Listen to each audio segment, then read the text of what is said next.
motion in this. Stay in time, but try not to ever be ahead of the metronome. Try to almost be behind the metronome because you're just kind of stretching things out. I hope that makes sense, Paula. Yeah, it does. Thank you. Valentina, se está refiriendo en este caso a que para este extracto tienes que tener siempre la intención de no sonar a que estás apresurada, sino todo lo contrario, tomarse el tiempo de realmente expresar y te recomienda que estudies en este caso con un metrónomo y que intentes obviamente no adelantarte, sino que en este caso si es posible, incluso estaría bien si te quedas un poco atrás, pero practicarlo mucho con metrónomo para sonar más relajado y más expresivo en este caso. You may continue, doctor. I just explained to you, Valentina. So, yeah.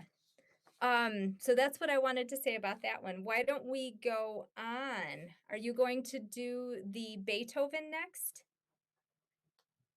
Valentina te estaba preguntando como tal si vas a hacer Beethoven, el extracto de Beethoven después.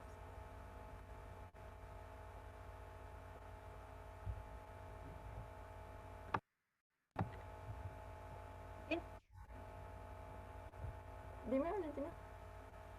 You don't want to do Doctor, she said that she was not going to do the Beethoven extract. Okay.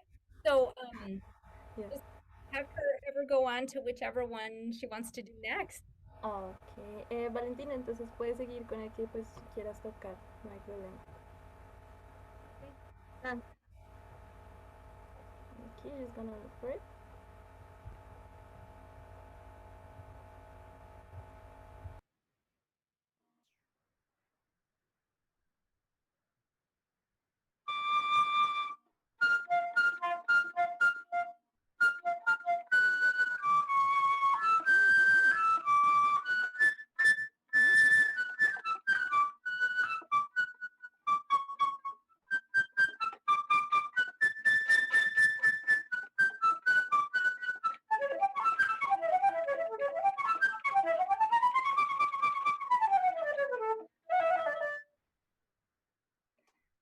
Excellent work. Really good job with staying on top of the time. You were right there with it, and really nice clean fingers. Really good technique on that. So bravo, bravo on that. My only comment is to think about having a little bit more direction on the repeated notes.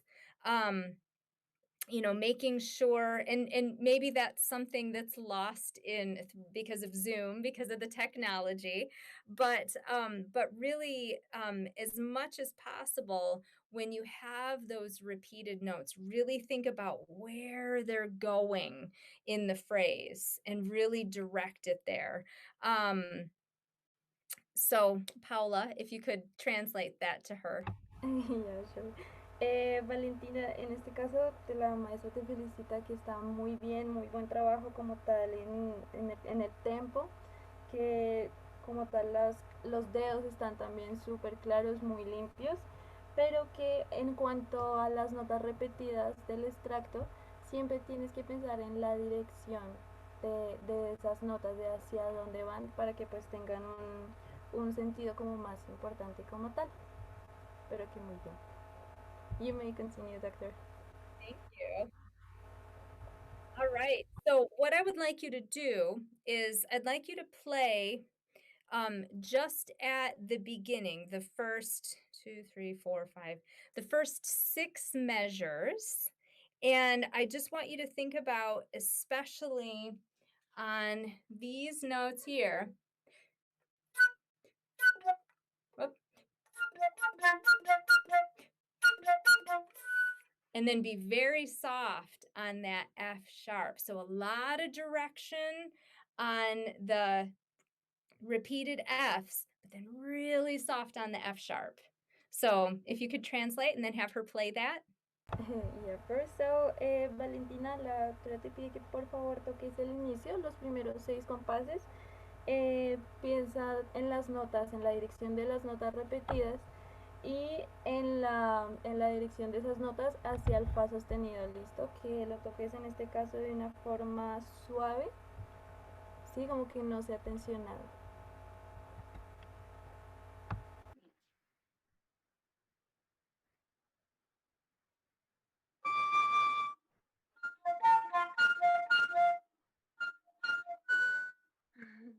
That's okay. Try it again.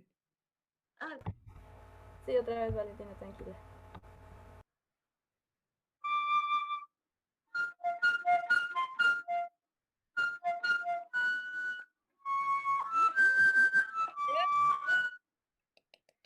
Yeah, that's the idea. Good, good, good.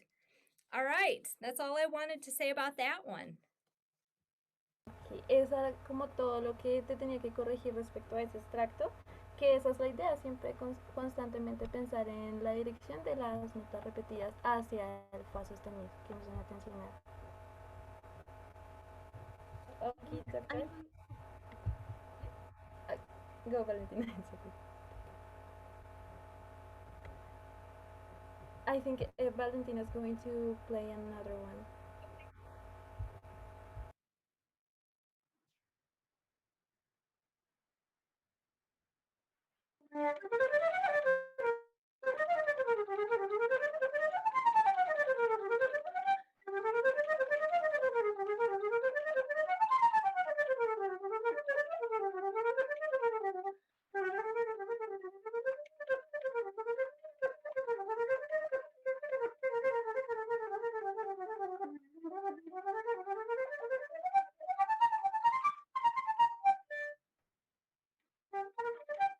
And I just want to hear maybe the first 3 measures one more time.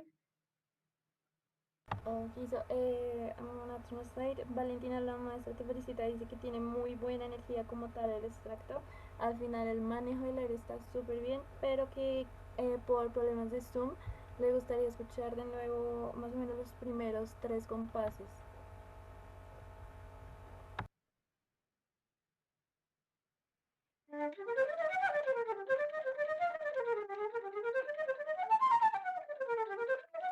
Good. Good, good, good. So that first pickup note, um, it does have a staccato on it. So I think you can use just a little bit more separation. Think about if you were a violinist, this is my violin, and this is my bow, you would be doing an up bow on that on that pickup note. Ba ba. And then you'd come down for the downbeat of that measure. Ba ba ba ba ba ba ba ba. So yeah, if you could just try that one more time to try to put a little bit more separation on that pickup note. Okay, so, Valentina en este caso, la nota como inicio de la frase, en este caso, tan, tararán, esa nota tiene un estacato. Ella dice que lo separes un poco más, que en este caso sería pensarlo como si fueras un violinista, que esa nota iría como con el arco hacia arriba y el resto con el arco hacia abajo para que realmente sientas la separación.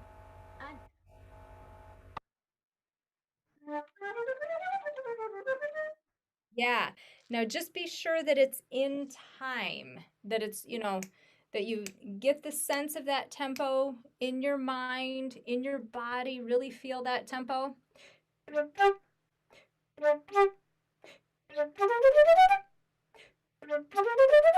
So just be sure that that eighth note pickup is right in time. So try that again.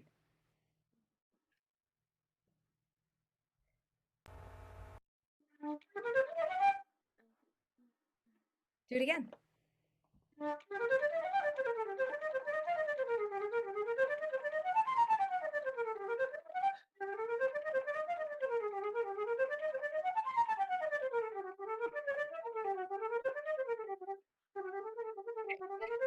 Good. Good, good. Thank you. Um, yeah, so keep working on keeping that pickup, just a little bit shorter, a little bit lighter, but right in time. And then the other breath that you take, oh, this doesn't have measure numbers, does it? but it's the fourth line down, the fourth measure. If you could make sure that that breath that you're taking after the G is right in time. Right now, it sounds like you're adding a little bit of time to that. So be sure that that's right in time because the orchestra will not wait for you, unfortunately. So, Paula, if you could translate. Yeah, of course. Doctor, sorry, may I ask you first? You were talking about the fourth measure, right? The fourth line of the music Okay. and then the fourth measure of that line. Ah, ok, got it, thank you. So, Valentina, en este caso vas a ir a la cuarta línea, al cuarto compás de esa línea. En la respiración que va antes del sol, que tengas mucho cuidado, tiene que ser un poco más ágil porque puede perderse el tempo. Entonces, que la respiración sea más ágil para que quede justo a tempo. Porque cuando lo toques con una orquesta, digamos como que se va a correr si no te van a esperar como tal. So try that one more time from the beginning, just up through that next breath. So, en este caso que lo intentes como tal desde el inicio hasta pues esa respiración teniendo en cuenta el tempo.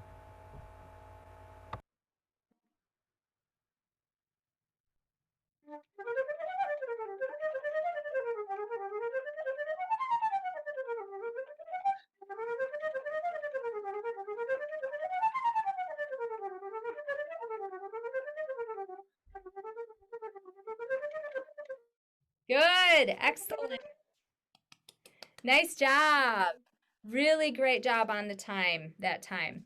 And then one last thing about this excerpt has to do with just making sure sometimes um, our fingers can get a little uncoordinated and they can kind of trip over the notes a little bit. And one of the ways that I've found, and maybe you're doing this already, but one of the ways that I've found that really helps clean the fingers on this is if you slur everything, just as a practice method, just to kind of slur it all. Make sure your fingers are nice and clean. And then when you put it together with your tongue again, that kind of helps clean things up.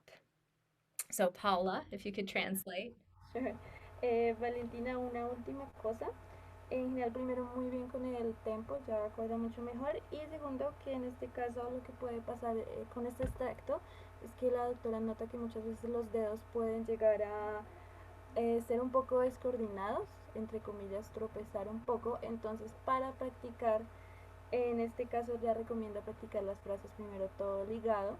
Y una vez los dedos estén limpios en un fraseo ligado, ahí sí procederá a la separación con él.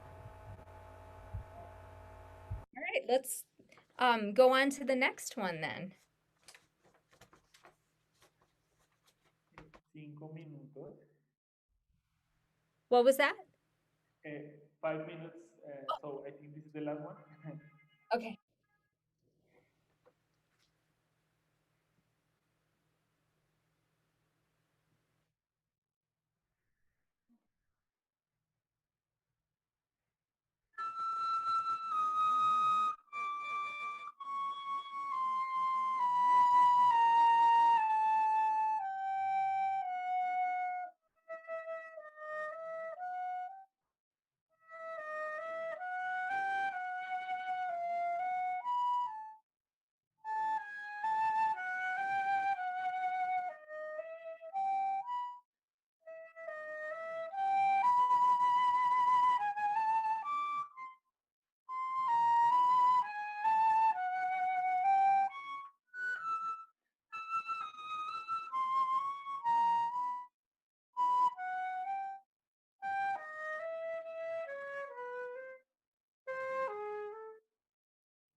Nice.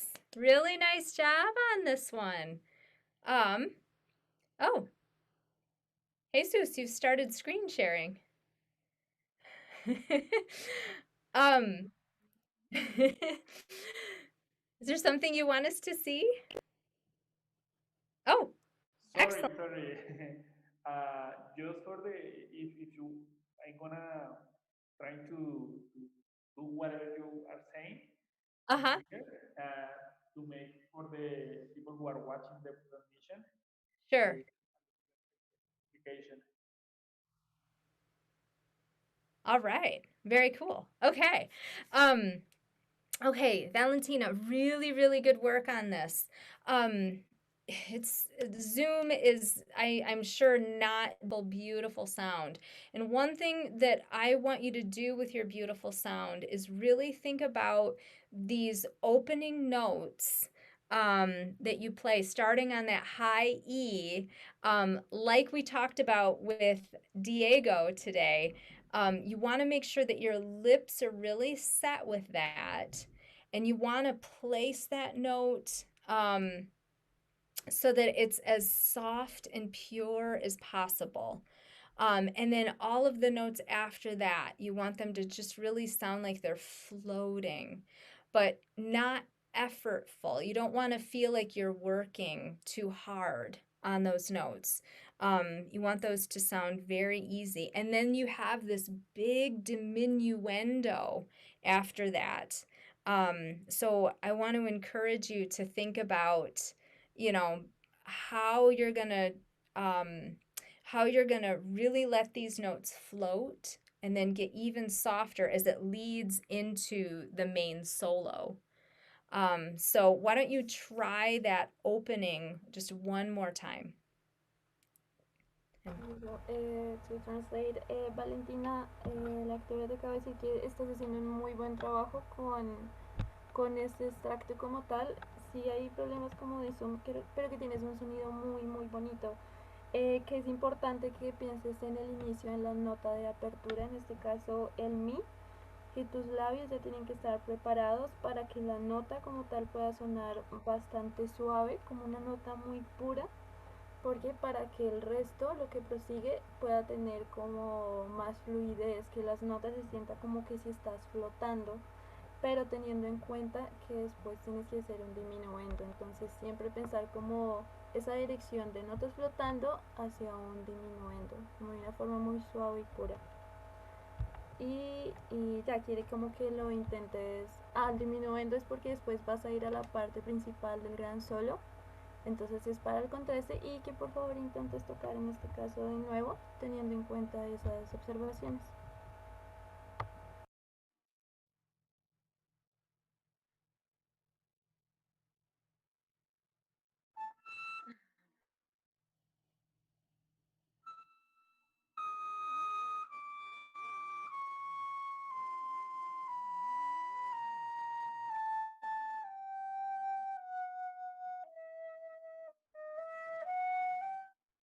Okay, good. Good. Good, good, good. Yeah. So yeah, just be sure your lips are set right when you do that. I think we're out of time, unfortunately, but bravo, bravo. Thank you so much for playing. Valentina, en este caso la doctora de nuevo te felicita, que te agradece, muchas gracias pues por tocar en este caso, siempre pensando en la fluidez de las notas y pues lo principal, que los labios ya estén listos para el mi de apertura, pero muy buen trabajo. Thank you, teacher. Goodbye. You're very welcome. Bueno, Valentina, muchísimas gracias. Valentina es estudiante del maestro Julio Noguera. Vamos a recibir ahora a Tatiana Sáenz, quien va a interpretar Image de Eugene Bozán. Tatiana, el escenario es tuyo.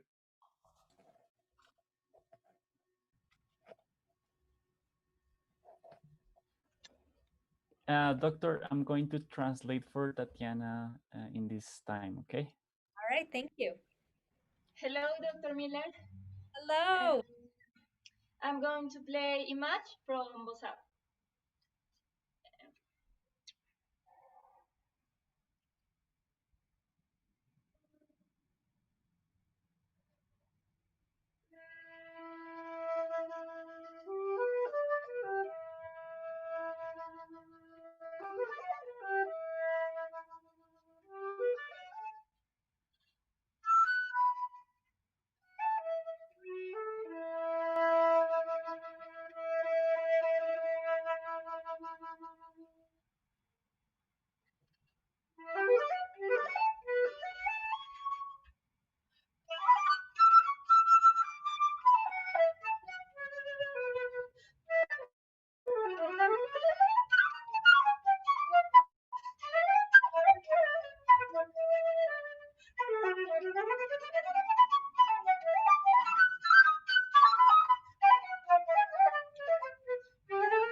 really nice work on this.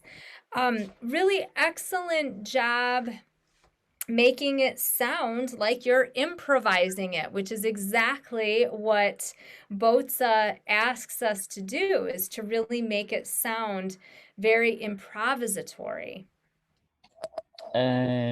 Ok, la doctora te dice que, pues que muy bien, que estás haciendo un excelente trabajo como haciéndolo sonar como si estuvieras improvisando un poco, que es algo que demanda un poco esta obra y pues eso es algo que debe ser resaltado. So I think, one of the things with this piece is there are all of these have to, really sing on.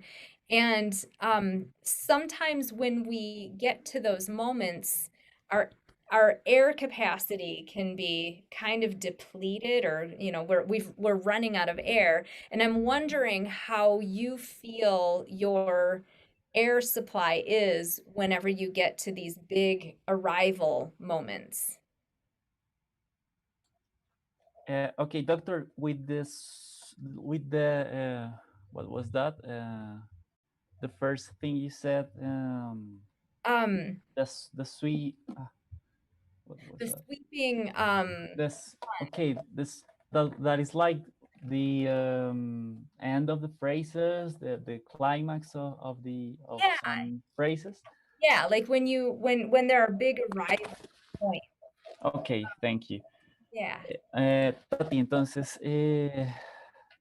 bueno, lo que pude entender es que pues realmente resulta un reto pensar en esos pasajes en los que hay como tal un clímax o tienes que llegar a una nota alta y que es el final de la frase, que debes ser muy consciente como de tu columna de aire, o mejor dicho, de tu,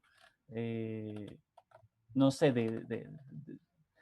básicamente eso, de tu columna de aire y cómo llega tu resistencia hacia ese final de nota, que es algo pues importante a tener en cuenta. Sorry, I'm just trying to see. I don't think I can share my screen. Am I? Oh, darn. That's not working. I was going to share my screen so I could show you some of these moments, but it doesn't seem to be wanting to do it. Why is it not wanting to do it for me? Okay, well, never mind. So, let's talk about, let's see. Maybe I can just show you.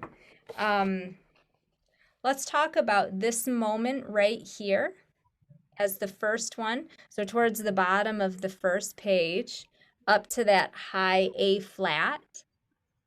What I want you to do is just hold that A flat for us in the most beautiful, glorious, supported sound that you can. And then after you get the feeling of what you want it to, oh wait, she never answered my question. Did you ask her the question, Diego? Can you repeat the question, please? Yeah, my question was, does she feel like her lungs, does she feel like she has enough air on those arrival spots? Ok, la pregunta que te hace la doctora es si tú sientes que tienes el suficiente aire cuando llegas a esa nota final Al de si la bemol, frase. Exactamente. cuando te... Sientes que llegas, si sientes que llegas con suficiente No, aire. o sea, me falta.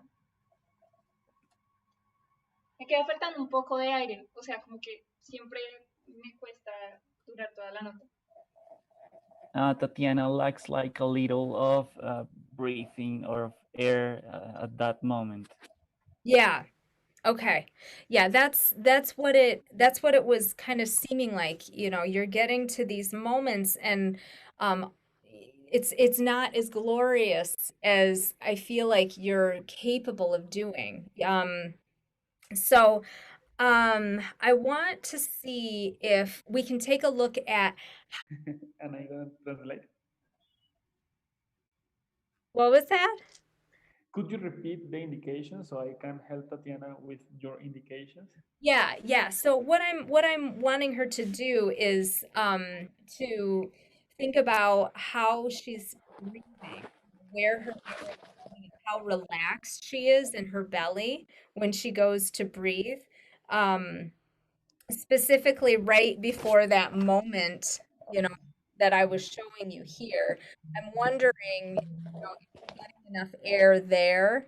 Is she taking any other breaths before she gets to that moment? Because it sounds like she's, feeling like she doesn't have enough air to really hold that note for a long time and feel Ok, Tatiana, la doctora Miller te dice que pienses cómo estás respirando, si estás lo suficientemente relajada y si tienes la cantidad suficiente de aire para llegar a ese fortísimo que te están indicando en el, eso que espera, que no alcanzo a ver muy bien, en el la bemol fortísimo, que si pienses que estás muy relajada y que si estás llegando con suficiente aire.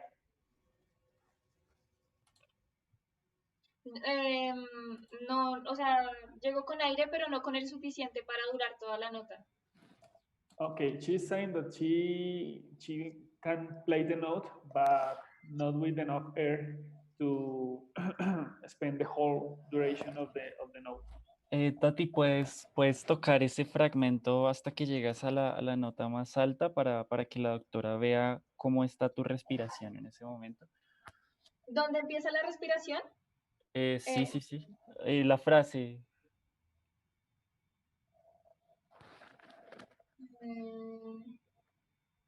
Exactamente.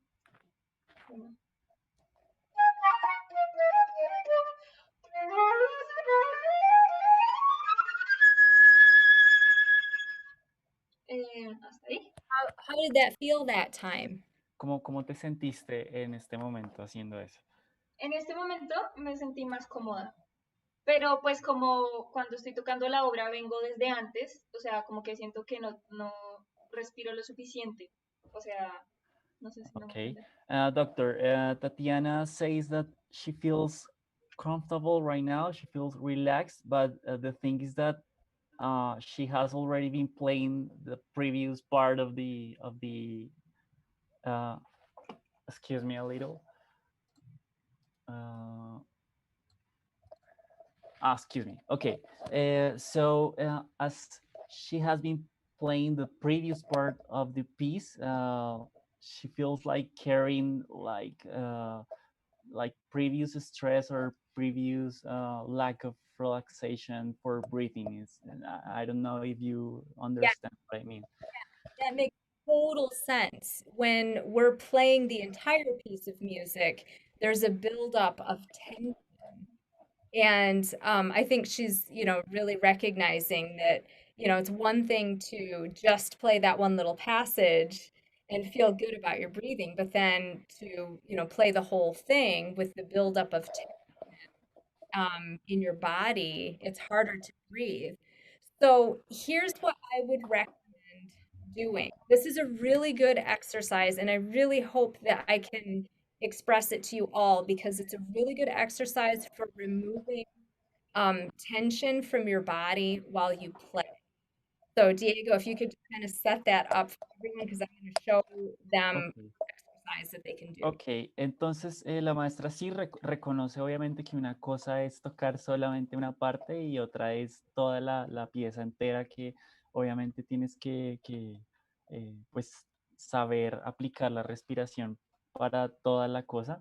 Entonces ahorita nos quiere mostrar un ejercicio para todos de cómo sobrellevar o llevar esa respiración para que de alguna manera podamos tocar todo un fragmento manejando la respiración correctamente. Okay, doctor, you can go ahead. All right. So, what you're going to do when you're practicing any piece of music, it can be anything at all, you're going to allow attention to how your body feels right before you take that breath. So, I'm just going to demonstrate what I would do. If I were starting at the beginning of this piece, I would do something along the lines of this. I don't breathe right away. I just relax my body and then I breathe. So on and so forth. Ok, listo. No, yo creo que entendiste, Tati, lo que quiere decir la doctora. Pues prácticamente la idea es que trates de tomar un tiempo para que tú puedas respirar como tal, es estar en una zona de relajamiento antes de empezar a tocar y empiezas a tocar. Una vez sientas que tengas que respirar nuevamente, te tomes otra vez ese momento para pensar antes de tocar y llegar como a ese punto de relajación cada vez que vas a tocar una frase. Es lo que quiso decir la maestra. It sounds so much cooler when you say it, Diego.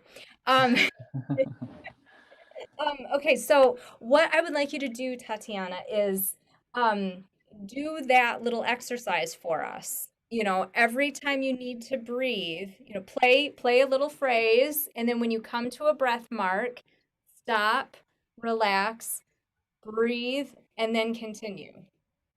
Ok, entonces, pues la doctora quiere que realices exactamente eso. Entonces, por favor, empieza a tocar, piensas antes de respirar, es decir, antes de tocar, respira, piensa muy bien, relájate y cuando llegues a la siguiente marca de respiración, haz exactamente el mismo ejercicio.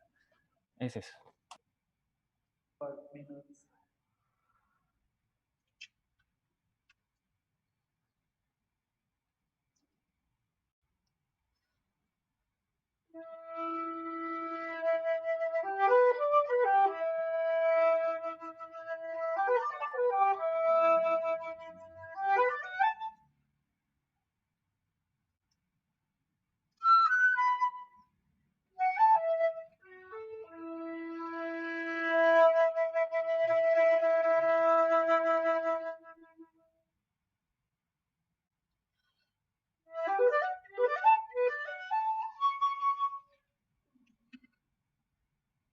Good. Oh, How much that wasn't a whole lot of time of playing.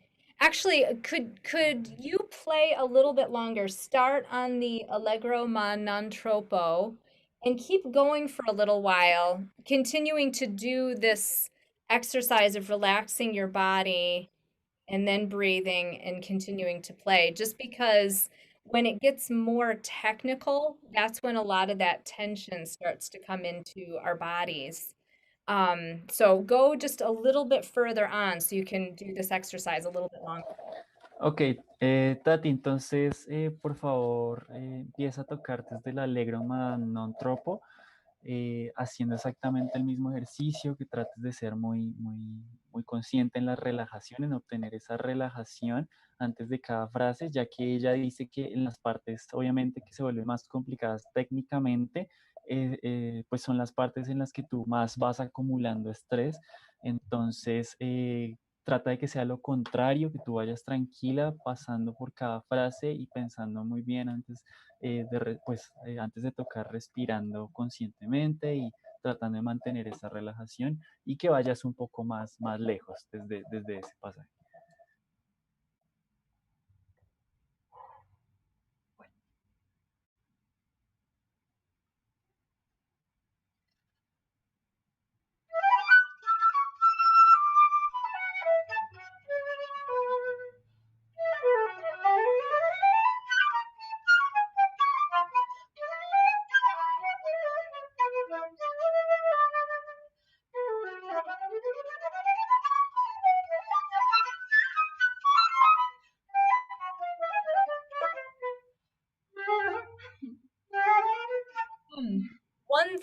One thing, when you're doing this exercise, really let yourself stop and put time. Not that you would perform it this way, but this is just an opportunity for you to let your body relax before you take your next breath. So, if you're going along,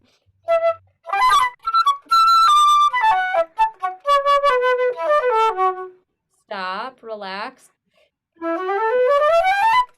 so on and so forth. So really put time in to relax your body before you breathe. Eso, Tati, creo que lo entendiste. Tómate tu tiempo, respira y tocas.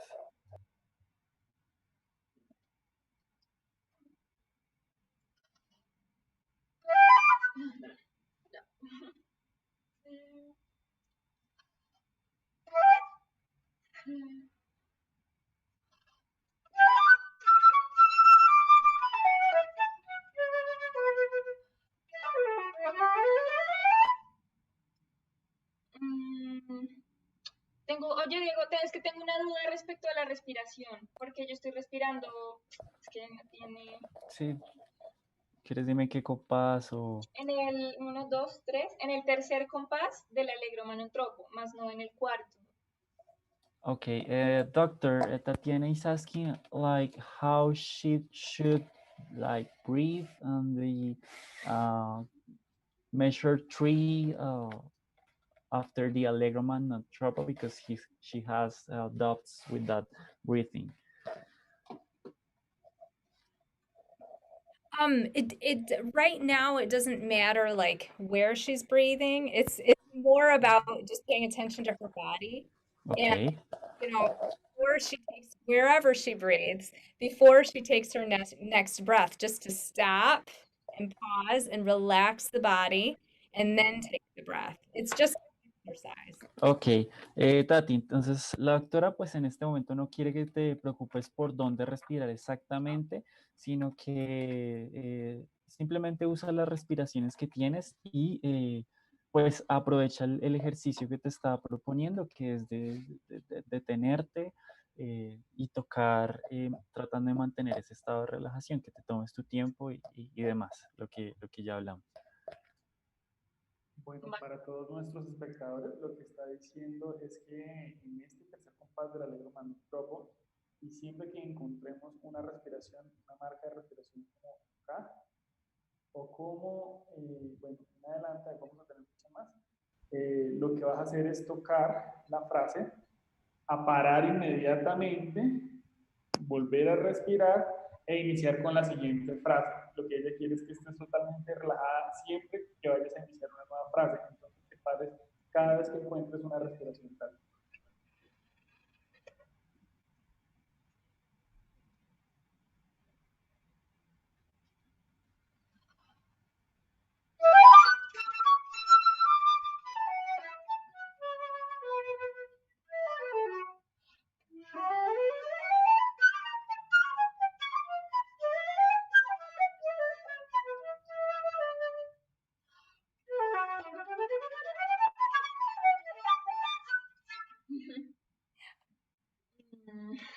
Yeah, that's the idea.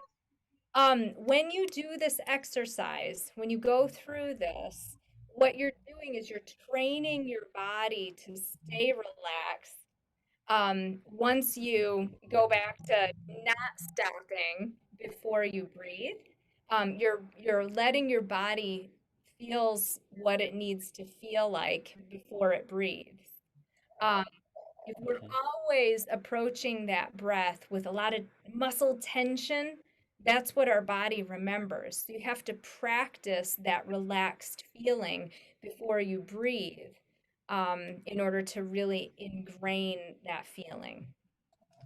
Ok, la doctora dice que pues la idea de este ejercicio como tal es entrenar la relajación de tu cuerpo, pues realmente consiste en que tú te detengas y trates de relajarte siempre antes de la siguiente frase, ya que tu cuerpo pues recuerda ese estrés y vuelve a lo mismo.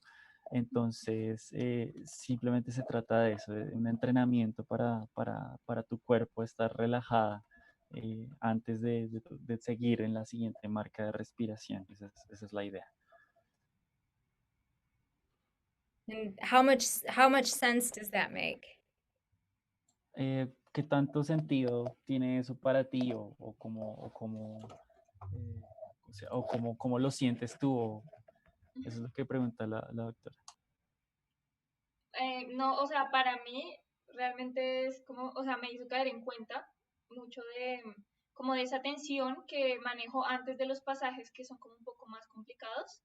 Entonces, en lugar de relajarme al momento de hacer los pasajes, respiro y me voy con ansiedad a hacer los pasajes. Entonces, como que este es muy buen ejercicio para hacer conciencia como de esa ansiedad.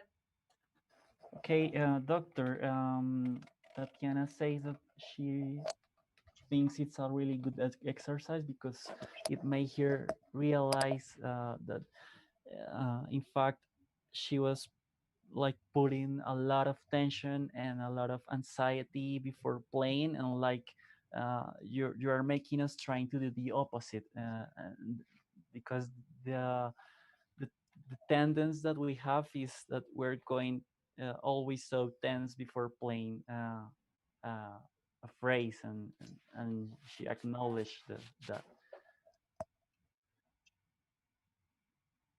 Yeah, excellent. Yeah, it's a really, really big thing that I hope all of you take away from this is just, you know, this idea that if our bodies are really tight, it won't do. Our fingers and our brain and our lips, nothing will do what we want it to do.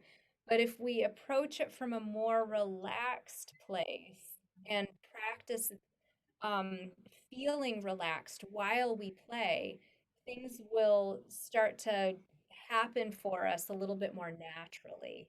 It'll feel easier.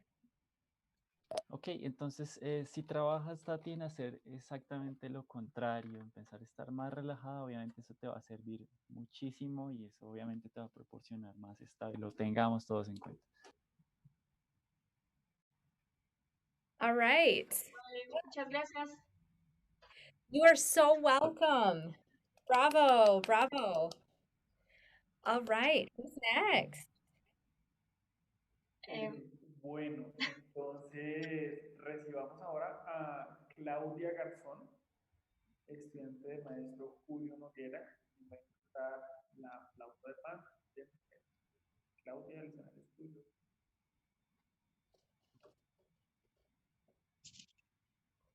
Hello. Hello.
Are you gonna keep playing? Claudia, la maestra te pregunta si eso está ahí o si vas de pronto a seguir tocando. Or do you want to stop there and talk a little bit? O si quieres de pronto dejarla ahí y hablar pues acerca de esa parte. No te escucho, Claudia, no se escucha bien. like that part. So yeah, if you like, you may proceed. All right. So bravo, bravo, bravo. You definitely know your scales. So really, really good work. So one of the things I want to talk about that I think will be really, really beneficial for you on this piece, but I think it's really going to help everyone too, in thinking about dynamics and how we can practice dynamics. So go ahead, Paula. Yeah, first, so, Claudia, primero que todo, como de las dinámicas, pero dame un momento. Doctor, just a second. You were speaking about the dynamics, right? So you would like to talk about the dynamics, or how she's handling them? Yeah. So I'm gonna have her try some different things with dynamics now. Ok, en este caso, Claudia, pues van a hacer unos cuantos ejercicios en cuanto a las dinámicas de tener en cuenta en esta obra, ¿listo? So one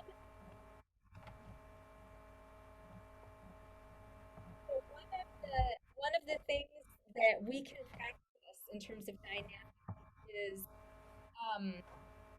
we can practice what we want the dynamic to really feel like. And one of the best ways to do that is to find all of the dynamics that are written in the music and just practice the very first note of whatever that new dynamic marking is.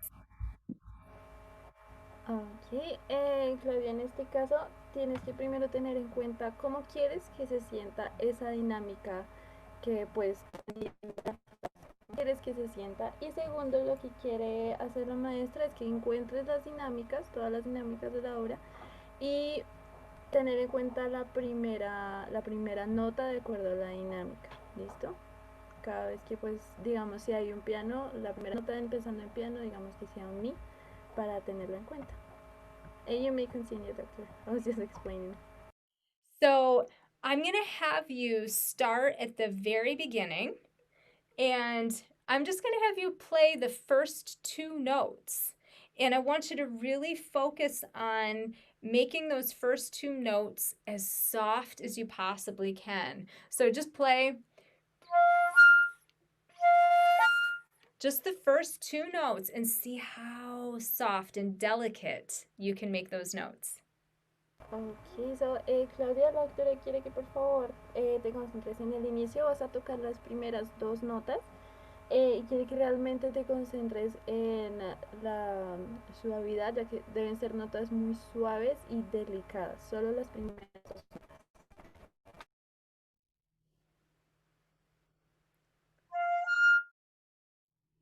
Yeah, and see if you can make it even softer. Intenta hacerlo un poco más suave.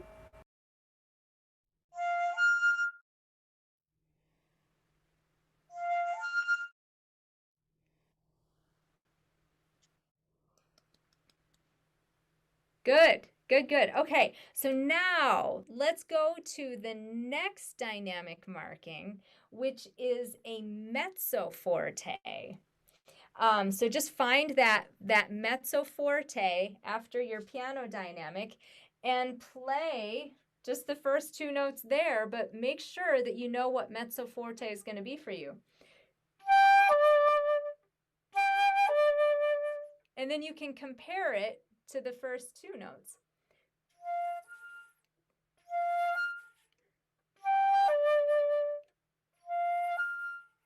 So I just want her to kind of go back and forth between playing the first two notes of the piece for the piano dynamic placement, and then go to the first two notes of the mezzo forte dynamic just a few measures later, and play the first two notes of that to compare what those two dynamics are going to feel. Ok, thank you. So, Claudia, en este caso, la doctora quiere que ahora vayas a la dinámica de mezzo forte después del piano. y que de igual forma toque esas primeras dos notas. Tal la comparación que debe haber entre el piano de las primeras dos notas y el mezzo forte, ¿listo? Que tú tienes que saber como tal cuál va a ser tu mezzo forte. Varias veces, primeras dos notas y las notas del mezzo forte, para comparar.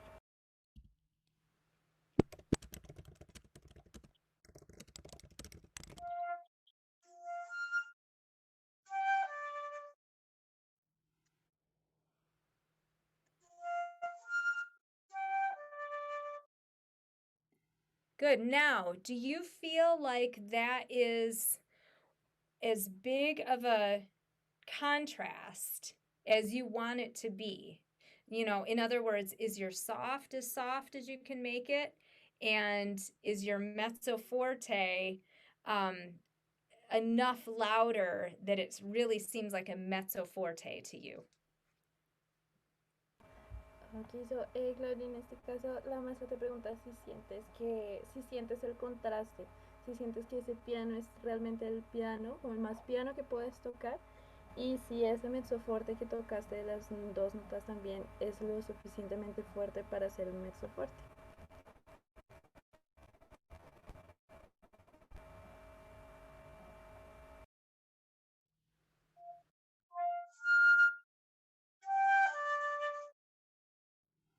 I noticed a difference that time. That was really good. Do it one more time. Se notó la diferencia, pero hazlo una vez más, Claudia.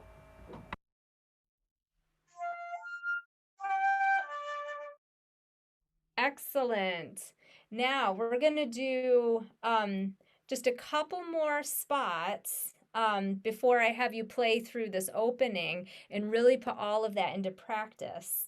The first spot is,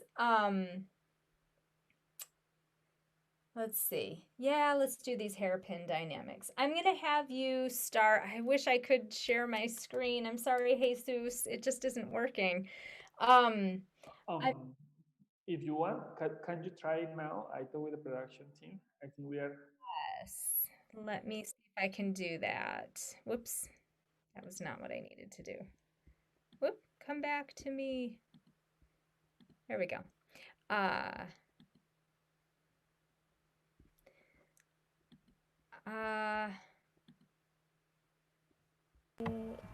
Feel like I can explain a little bit in the meantime. Yes, please. Okay, thank you. Claudia, por el momento vamos a hacer unos ejercicios como tal del contraste entre las dos partes, y posteriormente a eso vas a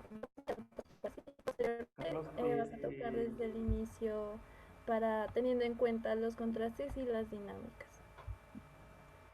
Pero pues por el momento está sucediendo para poder compartir pantalla, ¿vale? Okay. Hold on a second. Bring this up here.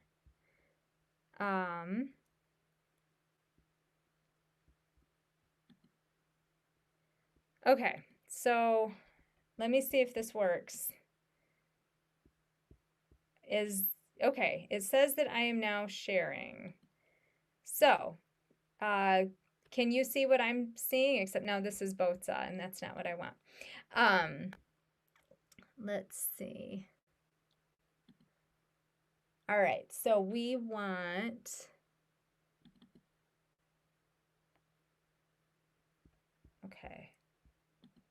Okay, so I would love for you to, let's see, let me get these out of the way.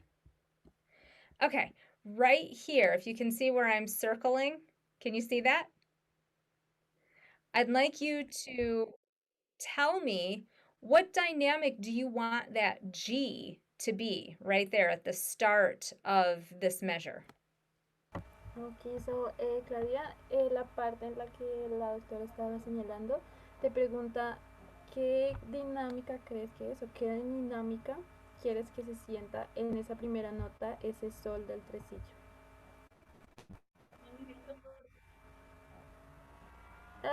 No te escucho, Claudia. Mezzo Forte? Yeah, she says she should be like a Mezzo Forte. What dynamic do you want this F to be right here? That's the high point of that hairpin dynamic. So what do you want that to be? En este caso sería la misma pregunta, pero en este caso con el fa, como qué dinámica crees que este fa debería tener. Disculpa. ¿Qué dinámica crees que debería tener el fa del tercer tresillo? El que se está señalando en pantalla. Forte. And then what do you want this note at the end of it to be? De igualmente la misma pregunta, la dinámica que crees que debería ser para el último fa, la última nota. Mezzo Forte? All right. So what you're going to do is you're going to play this G, Mezzo Forte, then this F, Forte, and then this G, Mezzo Forte. So just those three notes. Yeah, G, F, and then F. Just play those three notes and show us that dynamic change between those three notes. Ok, Claudia, en este caso la doctora te pide que por favor toques esas tres notas de las que hablaron, el sol, el fa y el do, mostrando las dinámicas que tú identificaste. Solo esas tres notas.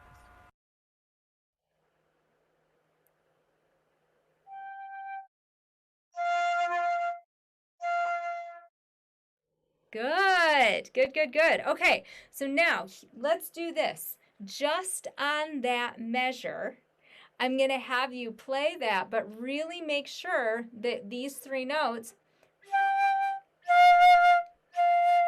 have that same dynamic. So go ahead and do that measure, but make sure you get the dynamic change that you played for us. Ok, so, Claudia, en este caso puedes tocar ese compás teniendo en cuenta las dinámicas en especial de esas tres notas que mencionaste, que se notan bastante, pero pues puedes tocar todo el compás.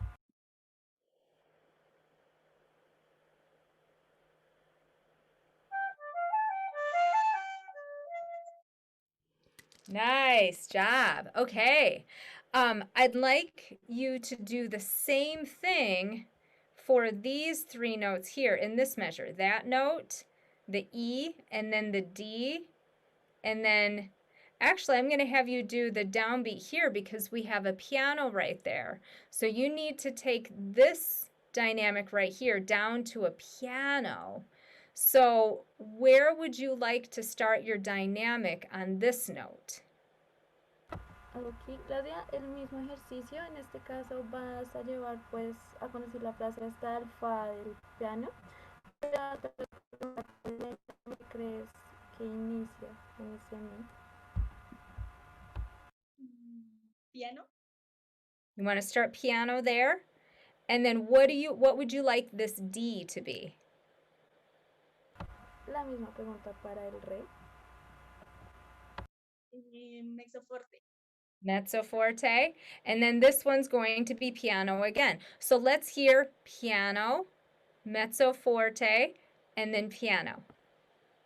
Okay. En este caso puedes tocar todo el compás hasta el fa del siguiente compás con las dinámicas mencionadas.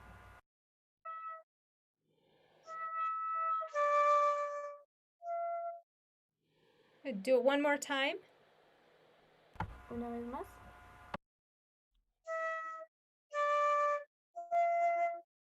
All right, good. So then put that one together.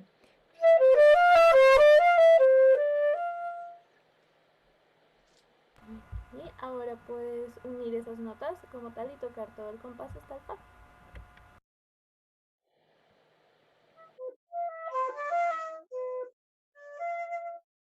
Good, good, good, good. Okay, so now that you have practiced these big dynamic changes, I'm going to have you start at the beginning and remember how those dynamics felt and how they sounded, so that you can put that into practice when you play the whole thing.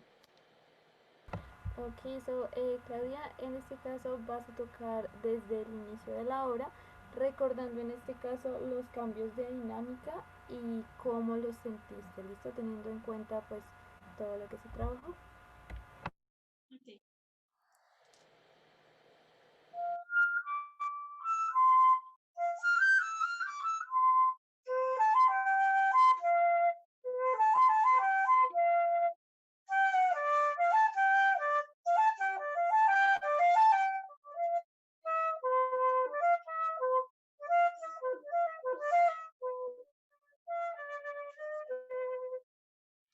Good. How did that feel for you?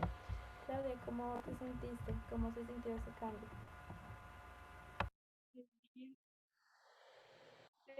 Cometí un errorcito, pero ya. And she said that she felt like great, like better. She made a little mistake, but she felt better. Good. Good. Yeah, I know. Whenever we're trying anything new like that, it takes up some brain space. And so mistakes are going to happen. It's totally fine. But I heard a huge difference in how much you were doing with the dynamics. Okay, so Claudia, la doctora te dice que cuando intentas hacer estos cambios, puede que se cometan errores, pero de alguna forma te felicita que escuchó una gran diferencia en comparación. So now there's one more spot I want to do, and that's this one right here. You have this really long crescendo. It starts piano on this E right here, and you crescendo all the way through this stuff here until you get to here, on this forte con brio, with brilliance. So what I would like you to do is map out where you would like to be dynamically, I think that's right. Map out dynamically where you'd like to be. For example, if this is piano here, where would you like to be mezzo piano? Where would you like to be mezzo forte? Ok, en esta parte tienes un crescendo muy largo en toda esta frase, llegando al fa fuerte y con brío. La doctora te recomienda y te pide que organices muy bien la frase, vas a ir cambiando de dinámica. ¿Listo? Entonces, ¿dónde quieres que sea mezzo piano? ¿Dónde quieres que sea mezzo fuerte? Hasta el fa con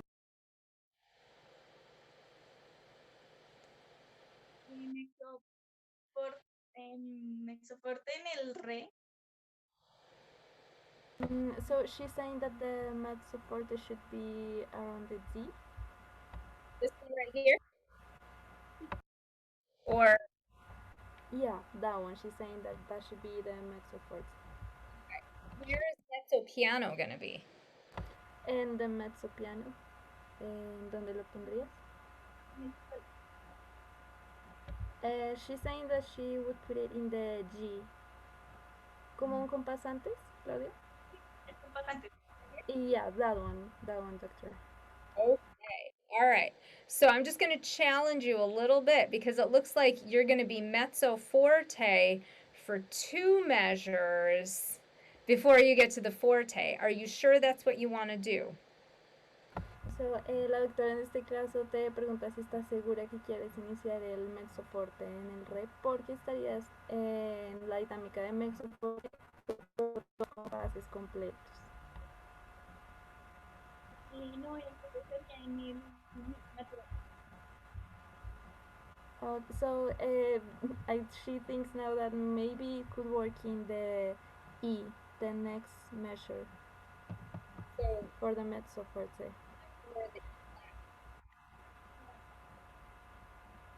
E flat or E? Ahí. That one. Okay. So it'll be, mezzo forte around here and then mezzo piano And it doesn't have to be exact, by the way. I know I'm being really mean. It really can be, kind of area specific. So if you wanted, this is definitely going to be piano here. If you wanted the mezzo piano to maybe be someplace in here, and then the mezzo forte to be someplace in here, that's okay. The main thing is that you want to have a map in your mind of where you want to be dynamically when in that phrase. Ok. So, Claudia, en este caso, la doctora sabe que te está pidiendo pues notas exactas, pero que realmente no tienes que darle una nota exacta, pero que sí es muy importante que tengas establecido en qué área específica vas a ir cambiando de dinámica, que tú tengas o en qué sección es que vas a cambiar la dinámica, pues, del piano al forte. So why don't you play for us? First, I want to hear you do this E piano, and then I want to hear you do this forte F, and really show us what a huge dynamic range you can do with those two notes. So just confirm, doctor, she will be playing only the E and the F, right? The E and then the F. Okay, thank you. So, Claudia, para que sientas el contraste de dinámicas, la doctora quiere que toques el mi piano al inicio de esa frase, solo el mi y el fa forte al final de la frase para que sientas realmente ese contraste entre dinámicas. Okay.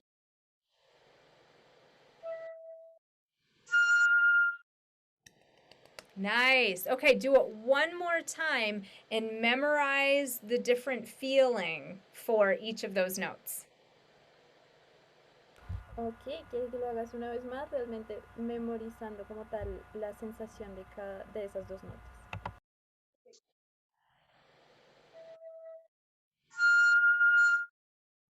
Bravo. Now I'd like you to start, you're going to play everything now between the E and the F, and let's see if you can hit all of your dynamic goals along the way. Ok, ahora Claudia vas a tocar toda la frase del mi hasta el fa y pues vamos a mirar si puedes como tener muy en cuenta listo.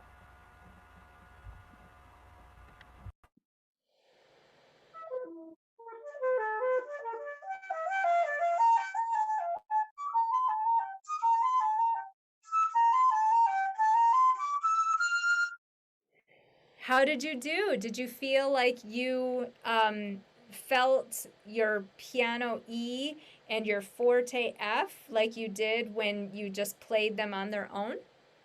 Claudia, la doctora te pregunta cómo te sentiste, si tuviste la misma sensación del mi piano al inicio y el fa, ¿no?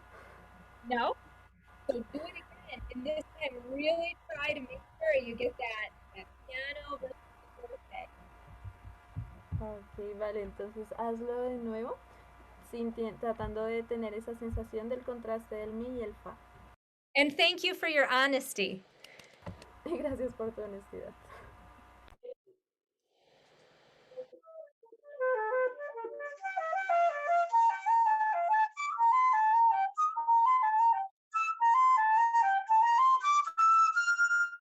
And how was it that time? ¿Cómo te sentiste esta vez? Mejor que antes. A little bit better than previously. Yeah, but you see how it's really important for us to practice how we want our dynamics to feel. Because, I think dynamics are one of those things that we do as musicians that we can sometimes think, oh, the dynamics will happen in the performance. I don't really have to practice those so much. But it takes more energy to do the dynamics. And if you're not practicing exactly what you want the dynamics to feel like, it's definitely not going to happen in the performance. Yeah, so, Claudia, en este caso, también la doctora recomienda mucho estudiar y practicar la sensación de las dinámicas.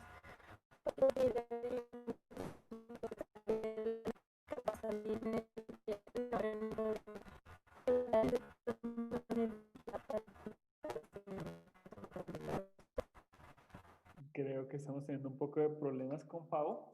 Claudia, la doctora Miller te dice que tienes que practicar dinámicas porque definitivamente hay veces nosotros decimos como que no, las dinámicas las hacemos en el concierto, pero que las dinámicas toman mucha energía y definitivamente si no se practica el cambio de las dinámicas no van a ocurrir estas en el performance, en el concierto, en la presentación. So what I would like you to do real quick is just play from the beginning up until that forte F and really show us what you can do with your dynamics. Really exaggerate it. Dice que por favor toques desde el principio hasta ese forte, tratando de exagerar las dinámicas y los cambios de dinámica.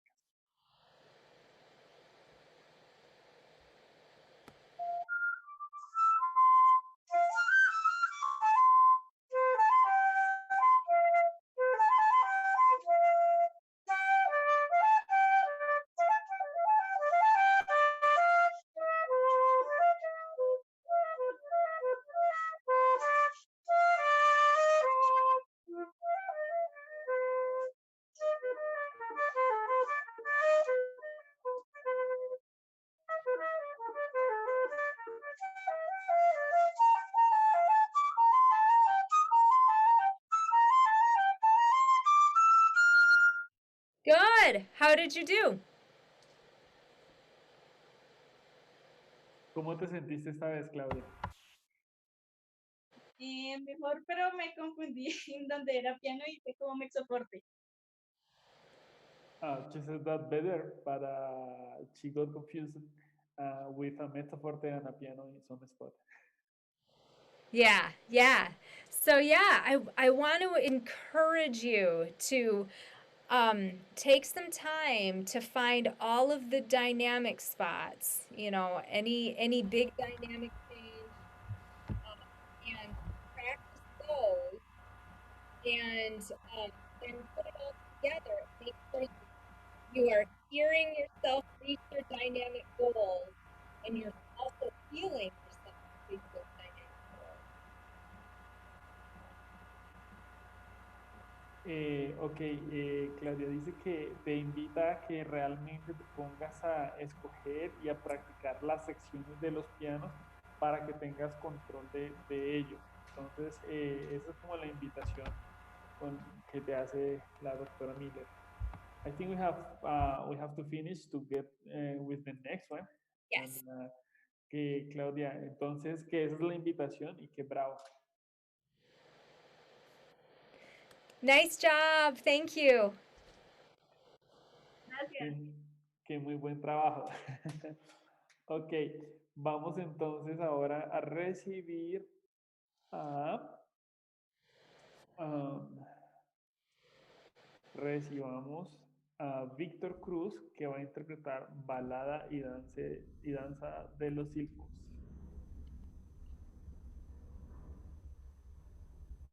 Hi, my name is Victor Cruz, a four-year student. I'm going to play Ballad et Danse des Sylphes by Andersen.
Nice. Good. Excellent. Actually, could we stop there?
Bravo! Nice work. Really nice work. I wish that we could all unmute ourselves and clap for each other. Um, really, really excellent job. There are a few notes that you have to play in that piece, right?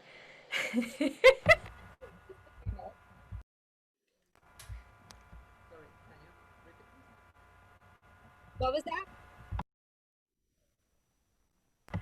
Victor,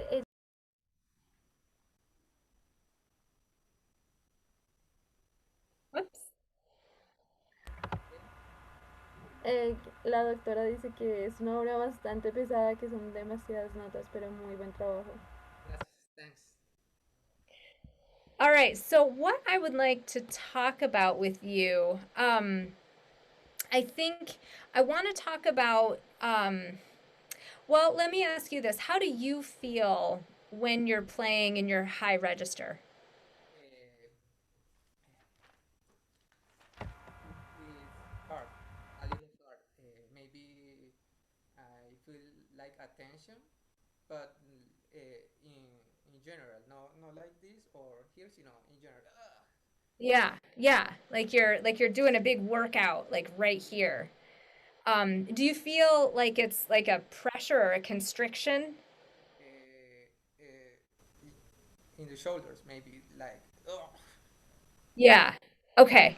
How about your neck? yes, too. Yeah, yeah, In absolutely. the You know, morning, I'm tired. I'm tired. yeah. I think that's the theme of today is, just really thinking about how your body feels while you're playing really translates to how you sound. Um, it's one of the things that I think um, sometimes we forget is as flute players is that the reason each one of us who plays the flute, each one of us has our own individual unique sound. You know, if I picked up your flute and played it, I would still sound like me. If you picked up my flute and played it, you'd still sound like you. In a lot of ways, it's like the human voice. You know who's speaking to you based on the sound of their voice, right? Um, yeah, go ahead, Paula. I know that's a lot. Thank you. I understand. No, para traducir a los que nos están viendo y acá a nuestros compañeros, en este caso, Víctor y la maestra están hablando de la sensación, de cómo la sensación de tu cuerpo se refleja en tu sonido también, como cada flautista tiene un sonido distinto en este caso, que también es algo similar a la voz humana. La doctora dice que un ejemplo es que si ella tocara, digamos, la flauta de Víctor, seguiría sonando como ella, así que cada uno es distinto, pero todo el tema de pues esta clase magistral se viene desarrollando a través de la sensación del cuerpo y sus reflejos en el sonido. Again, it sounds so much cooler when you say it. I'm just trying to translate word by word. Excellent. Okay, so anyway, just in thinking about how, your body is your entire body is responsible for making your flute sound, there are things that you can do within your body to make it easier. One of the things I talked about with Diego was, just really trying to relax. Overall today we've talked about relaxing the mouth, relaxing our embouchure. We've talked about relaxing the belly when you breathe and keeping that relaxed. And I think the area that I would like to talk with you about relaxing is your jaw. And just really trying to think about, because I don't know for sure because we're not physically present, but I think the reason why you're so tight here and so tight here is because your jaw is tightening up, and it just kind of makes everything on down tighten up. So, No, that's okay, continue. well, go ahead and translate for everyone else.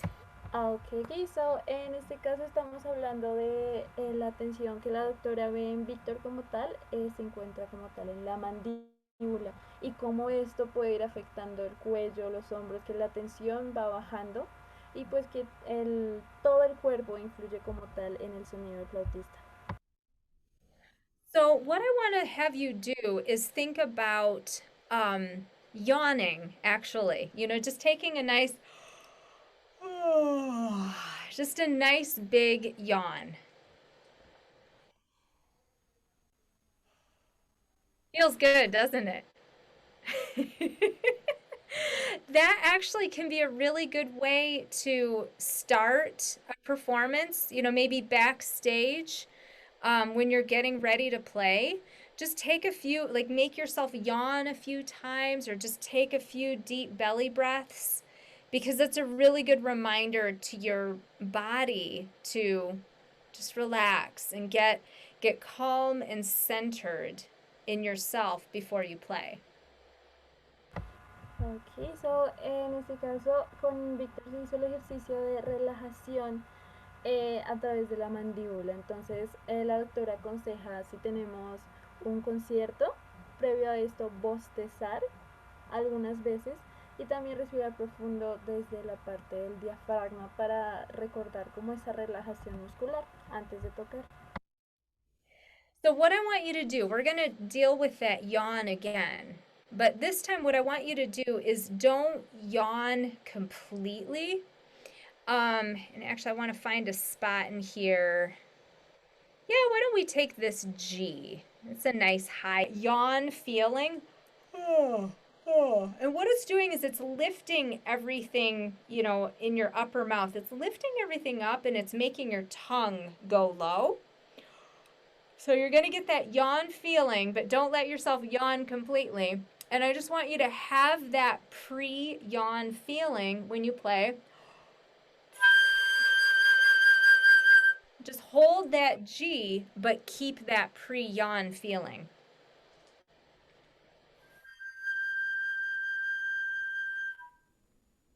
Good. Try it one more time and make sure you really keep it nice and open.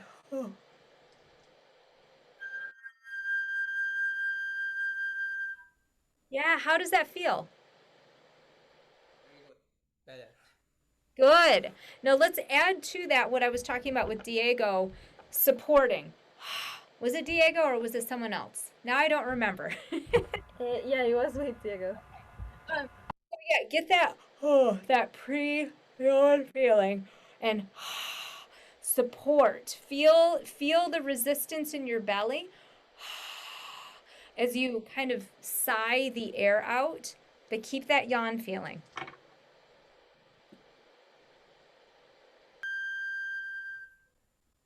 How does that feel? Good. Okay, good. Now the challenge is going to be to apply that feeling to whatever you're playing. So what I'm going to have you do is we're going to treat some of this like a long tone exercise. And I'm actually going to have you start on that high G spot. But I just want you to play all of these notes just really long as if, you know, it's a nice slow piece.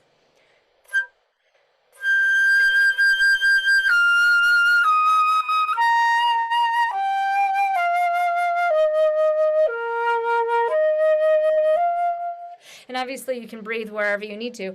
But just keep that pre-yawn feeling and pay attention to your neck and your shoulders and keep them relaxed while you play that.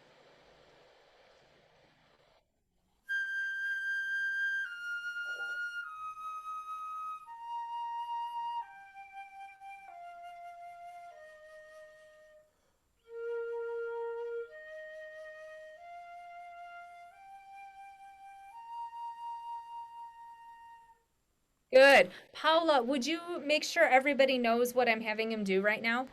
Absolutely. So, en este caso, con Víctor se está trabajando la relajación, sobre todo en el registro alto. Entonces, Víctor debe tocar las notas con la sensación justo antes del bostezo teniendo como no fluido, como abriendo bastante, en este caso la garganta puede ser, y también el soporte del aire para que pues la nota fluya y se elimine un poco de tensión, pero con la sensación de un bostezo. Good. So when you played that for me, well, for everyone, was there any point as you were playing that you felt your body wanting to tighten up? Repeat, please, again. When you played for me just now, that long tone exercise, did you feel your body wanting to tighten up at all while you played? Paula, no entiendo lo que dice el time up. Sure. ¿Tensión? Sign up es tensión. La doctora te pregunta si mientras tocabas estas notas sentiste esa sensación de como de tensión en los hombros y el cuello. No, no lo sentí. No? Dificultad. Excellent. Good. Okay. So now the challenge to play up to tempo but stay nice and relaxed. So let's have you do that same phrase one more time.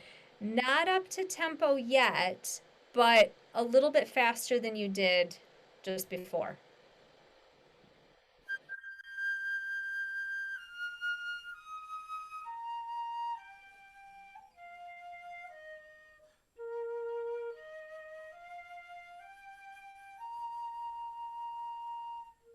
Good. How's that feeling?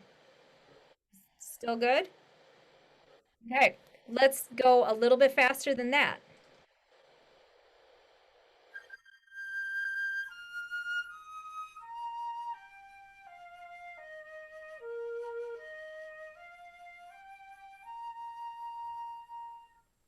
Good. Now, at the end of that, where you just finished on that B flat, what does your throat feel like when you get to the end of that? Is I feel like it's a reflex to close it, to close. But I am trying to to don't close my. Yeah. Yeah, I'm sensing that. I'm sensing that your throat is wanting to, when you get to the end of that and you're trying to keep it open. And one of the reasons I think your throat is doing that right now is because, our bodies are trying to help us play. Our bodies are listening like our ears are. The entire body is listening, and it starts to sense that you're not supporting that note, and so your throat is wanting to help you. So we have to train your throat. Your throat needs to feel a little bit more supported. So I want you to think about your support here, but I also want you to think about your support in your lips. So when you get to the end of that, I don't know if you can see this,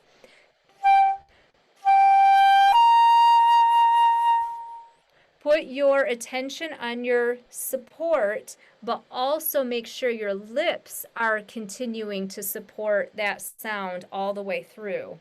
And let's see if that encourages your throat to stay open. But before you do that, let's have Paula translate. Thank you so much. En este caso, Víctor está haciendo el ejercicio un poco más, cada vez un poco más rápido. ¿Para qué? Para continuar sintiendo esa relajación, la garganta abierta, pero puede pasar que al final de las notas, en este caso Víctor siente que la garganta tiende a cerrarse, porque la doctora dice que puede ser un reflejo del cuerpo, ya que el cuerpo siente que no hay soporte e intenta apoyar con la garganta. Lo aconsejado es siempre pensar en el soporte del diafragma y de los labios para que en este caso la garganta se mantenga abierta.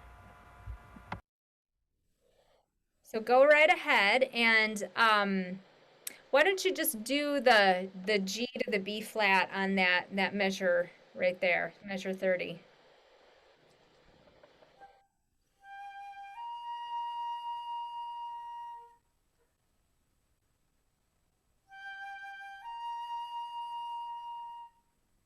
That one was much more supported. I could tell.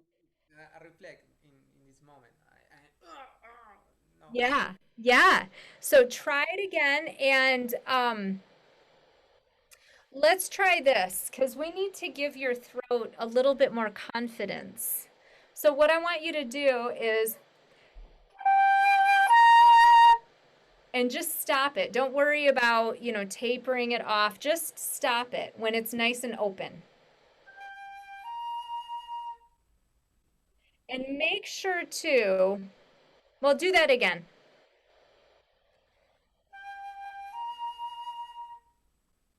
Ooh, that was lovely. Do that again.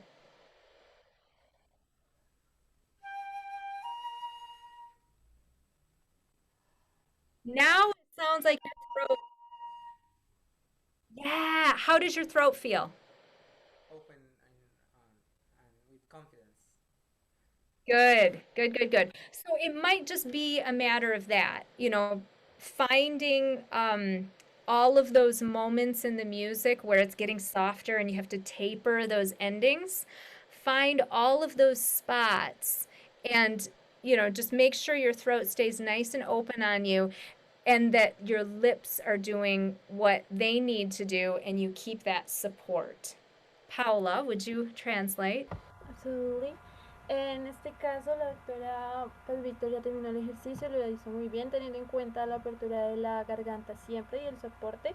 Y la doctora aconseja practicar los finales, siempre pensando en eso, la garganta abierta y el soporte desde el diafragma. Good. Okay, so I see that we're about out of time. So what I'd like you to do is just start on that high G. You're going to get your nice pre-yawn feeling. Be nice and relaxed. Sing through it. Go ahead and do this up to tempo. And then when you get to the end of that little phrase, you're going to keep supporting, get your lips doing what they need to do, and keep your throat nice and open.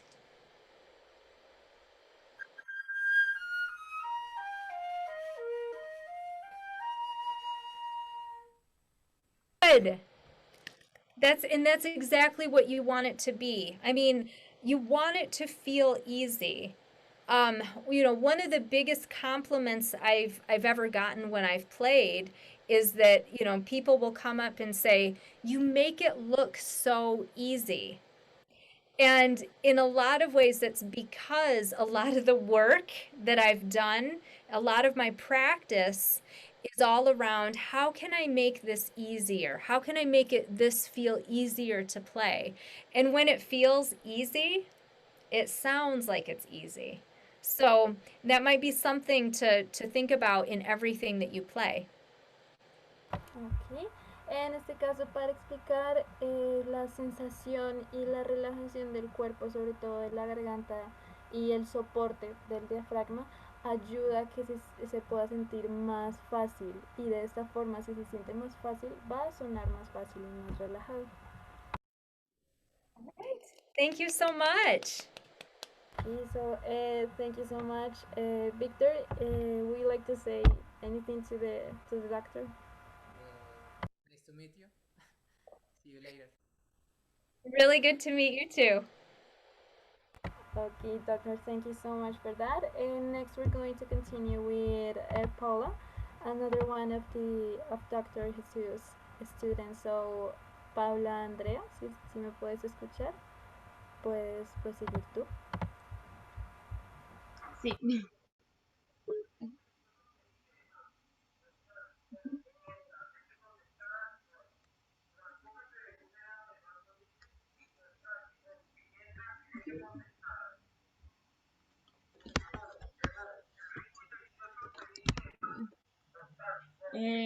Hi, my name is Paula Trujillo.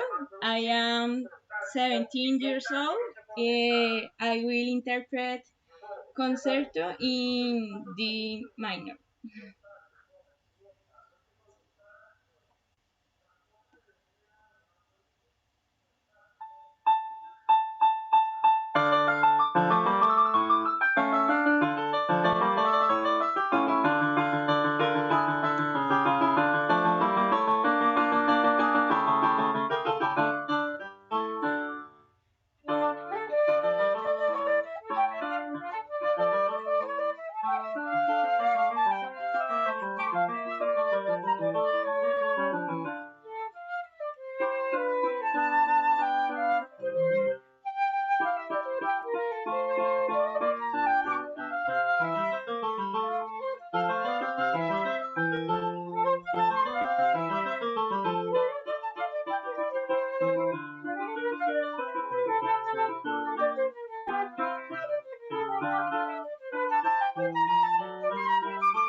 Bravo, bravo, bravo.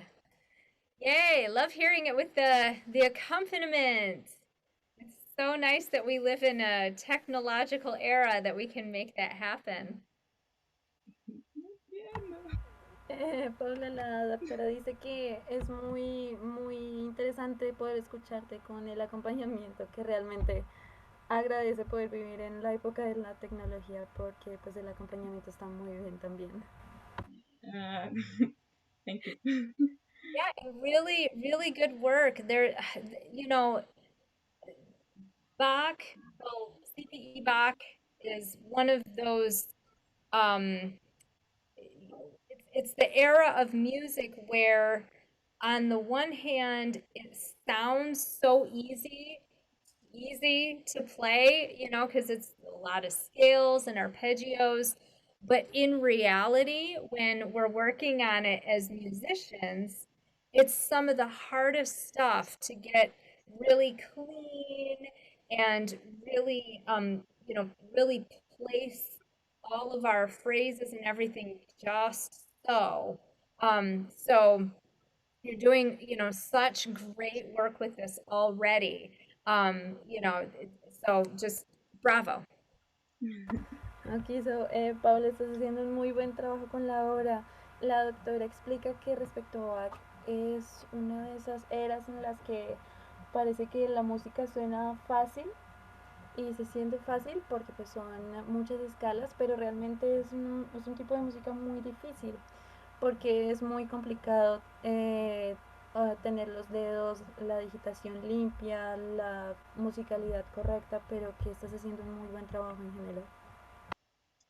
Thank you. So a lot of what I'm going to talk to you about today is just really cleaning up some of these things so that we can really get this style of music going. One of the first things I want to point out, it's kind of a picky thing, but super important. There were two places where you ended up getting off from the accompaniment and it had to do with counting. Were you aware of that? Ok, en este caso la maestra se va a centrar en limpiar ciertos detalles para el estilo. Ella dice que notó dos partes en las que te perdiste un poco del acompañamiento por, por el problema del conteo de compases. Que pregunta si te diste cuenta en dónde se perdió un poco. Sí, pues también como por los nervios empezaba a adelantarme mucho y empezaba a correr o no contaba y también por esa parte. Okay. Dr. Paula says that yeah, that she did notice, but also due to the nerves, like the whole class, the tension, she was like feeling that she was counting a little bit faster than the piano in this case. So she did feel like she was going way faster. Yeah. Yeah, and that is such a good point. When we're nervous about what we're doing, it is so easy for our brain to play tricks on us and to make us think that either we're behind or that we're ahead and that we need to do all kinds of things. So that's, really good awareness about what the nervousness can do to your overall performance. Ya, en este caso, la doctora entiende que debido a los nervios de pronto te puedas adelantar. Es normal que por los nervios tengamos la sensación de que vamos atrás o que vamos adelante. Entonces es bueno que lo reconozcas. Es como el primer paso en este caso. Okay. Yeah, so just continue to, watch out for some of those counting spots. I know one of them happened in measure 302 right here. You double timed those quarter notes and made them into eighth notes. Como que dividiste esas notas y sonaban como 8 notas en realidad. So yeah, just something to be aware of. Solo que pues tengas cuidado con esa partecita para que suenen las 4 notas claras. Okay. And then I don't remember what happened earlier, but I know it was on page 3. Something happened. I don't know, Jesus, if you remember where it was. But it was like in the second half of page 3. There was a counting error. Yeah. Sometimes ella, algunas veces Pau dice que estás convirtiendo las negras en blancas y que en esa parte donde señaló, cuando estabas contando, también convertiste algunos silencios de negra, bueno, en blanca, entonces las entradas en esa parte donde ella señaló, para que tengas cuidado con el conteo sobre todo. Okay, I think I explained to her what you were saying. I don't remember exactly where was it because I got some Yeah, it's internet okay. problems. Yeah. I translate to her. Okay, very good. Good. Okay, so the other thing I want. La doctora pregunta si has escuchado grabaciones de esta obra. Sí, pues he escuchado la de la grabación que tiene Manuel Pau. Esa es la que mantengo escuchando.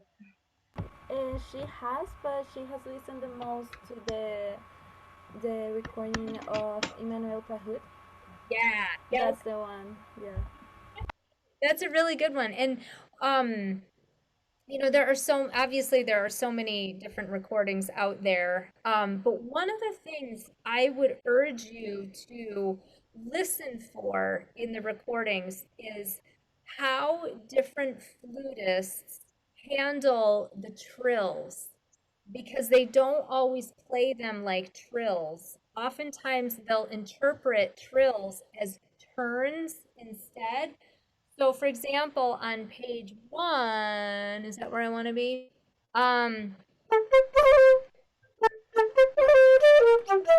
Instead of doing a trill, it could be a turn instead. En la parte casi al final, sí, exacto, Sí. en el trino del do, que te fijes en las grabaciones, ya que los flautistas a veces tienden a no hacer trinos, sino solo como un adorno. Un adorno, ¿sí? Un mordente. El morden, No. perdón. Doctor, Paula is asking if in this case, if she should do the turn or the thrill. And that's the fun thing about being a musician, right? You get to decide that. And that's part of becoming a professional, is that you get to make decisions about how you want to interpret it. So, go ahead, Paula. Thank you, sorry.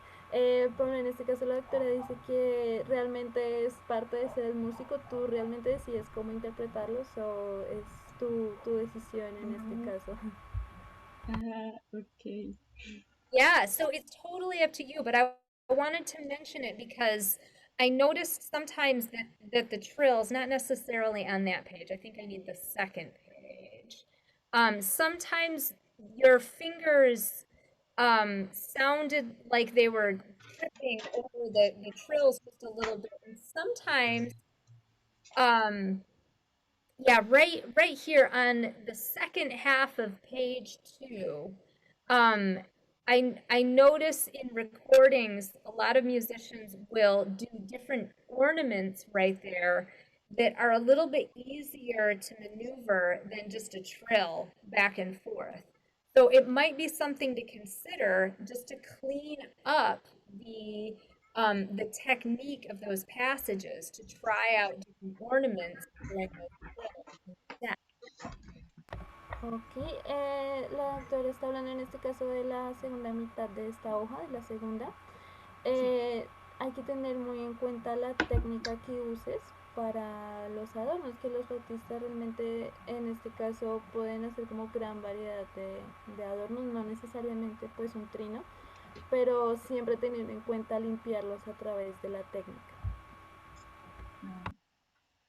Yeah, so the main thing, like I said, is just find some different recordings, and maybe, you know, even especially find some recordings of flutists playing on like period instruments, you know, the actual flutes that people would have played in that time period, just so you can get a sense for how that might have sounded.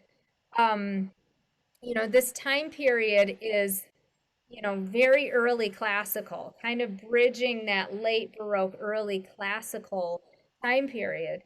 So ornaments are still very much a big part of the music performance.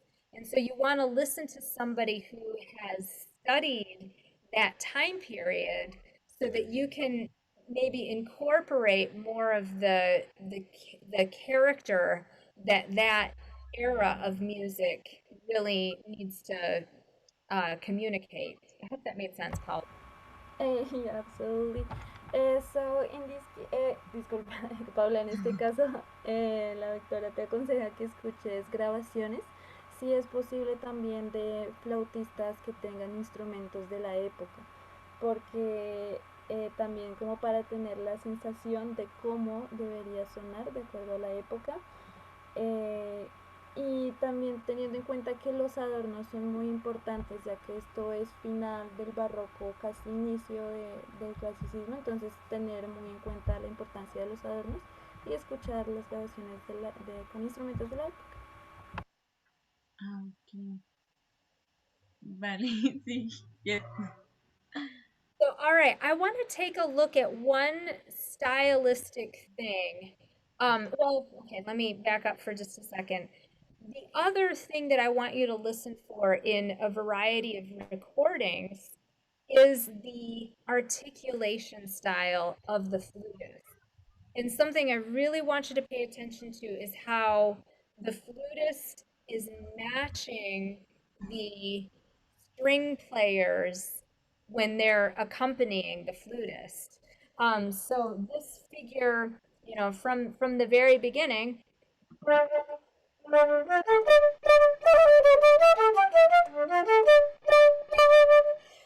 oftentimes string players will put, this is my violin again, string players will put separation because they're lifting their bows off the string when they have those repeated Ds. So maybe think about lifting in between those Ds and also giving them a little bit of direction.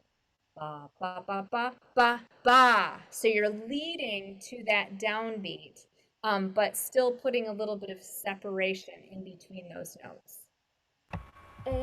Doctor, sorry, may I ask you, when you say that the D should be like feeling like lifted, you mean like more separated?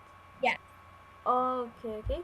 So, Paula, en este caso, tener muy en cuenta el estilo, la articulación y cómo el flautista, sobre todo cuando el acompañamiento tiene lo mismo, cómo se relacionan ambos, cómo se asemeja tu flauta con el acompañamiento y en las notas repetidas tratar de, como dices, separar un poco y darle dirección al mismo tiempo hacia la siguiente frase cuando tengas notas repetidas. Okay. So I'd like to hear you try the first measure that you play, the first measure where you come in, and just stop on the downbeat of the second measure. So that that downbeat is the strongest D because it's a nice arrival point.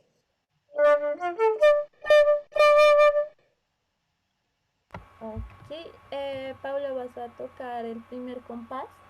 El inicio teniendo en cuenta que esos re que tienes repetidos tengan la dirección y vas a tocarlo hasta el re del siguiente compás. Pero que ese re tiene que ser fuerte porque es como una llegada, es como el inicio del resto de esa frase. Ese re del segundo compás. Pero entonces solo toca el primer compás hasta la primera nota del segundo.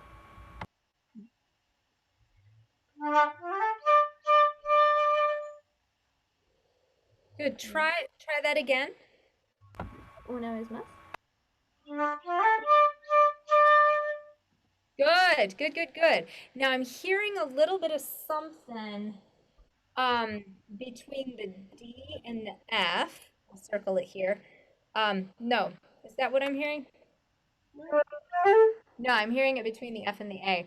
I'm hearing just a little bit of a, well, the way I tell my students is I say that there's a finger bloop.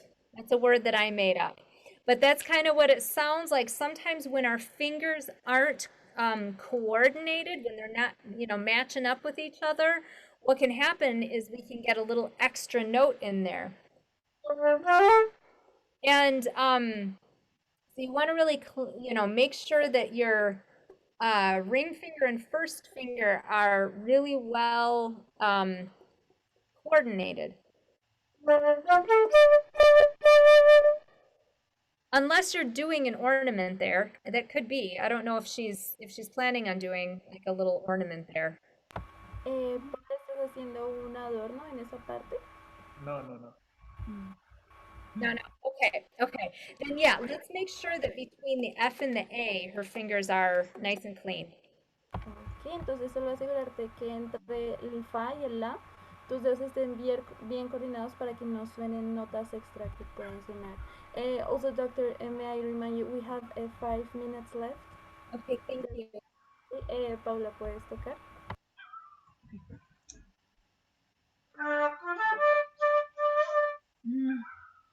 Good. Try it again.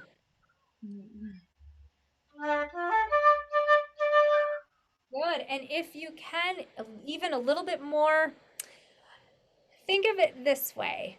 Think of that first D being the shortest D, the next D being a little bit longer, and then the third D being the longest, so that you get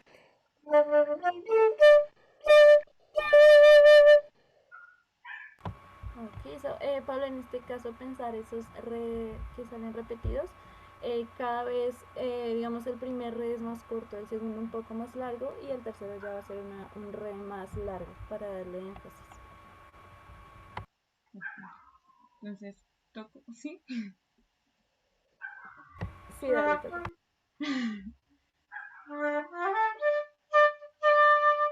Yeah, make sure your fingers are clean between the F and the A. Asegurándote de que los dedos estén coordinados y limpios.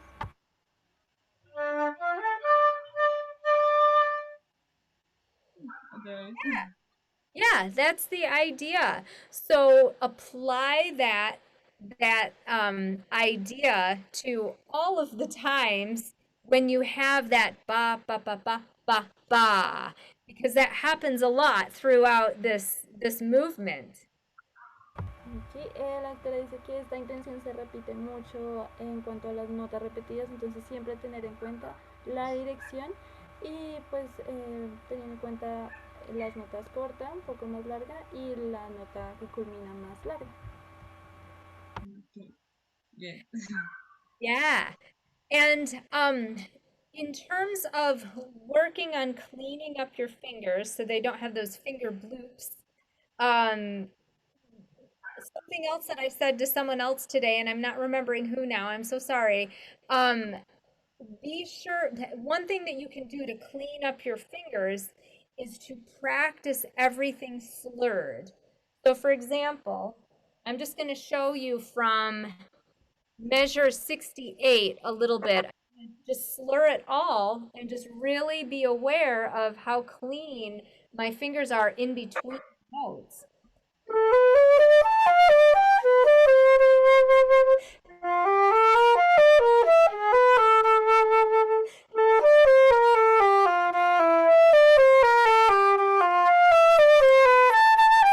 So on and so forth. So I'd like you to start measure 68 and play for a while, but play everything slurred and just a little bit slower so that you can listen in between the notes.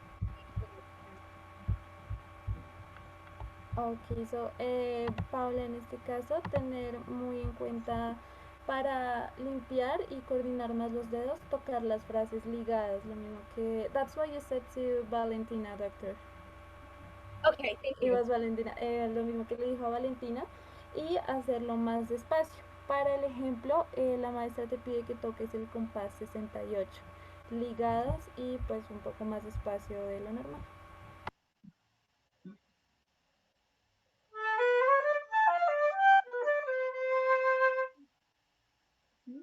Yep. Here. Keep going. Ah,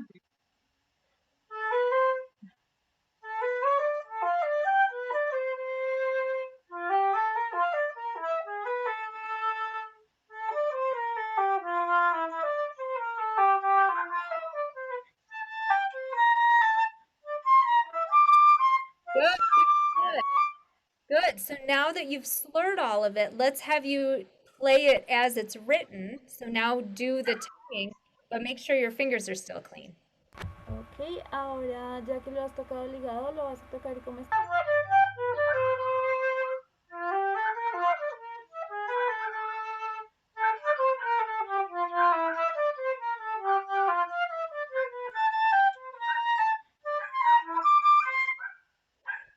Bravo. Good, good, good. So that's just a way that you can, practice and really listen for any time when your fingers aren't as clean as you're wanting them to be.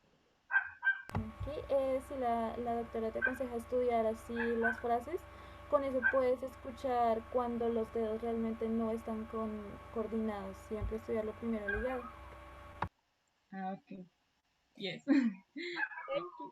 That's all the time we have. So thank you so much for playing. Thank you, doctor. Muchas gracias, Paula. Thank you so much, doctor. Okay, Dr. Tess Miller, thank you very much for that wonderful masterclass. Our students are super, super, super happy to having you here. Thank you. Thank you so much. It was so great to hear everyone.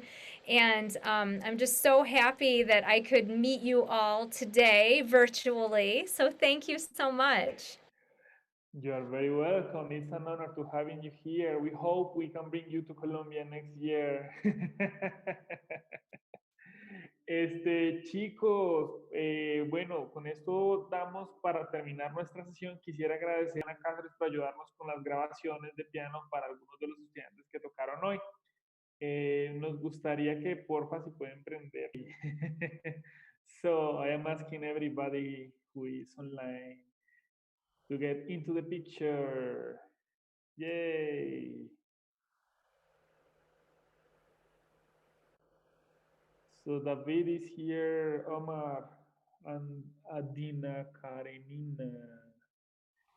So, yay!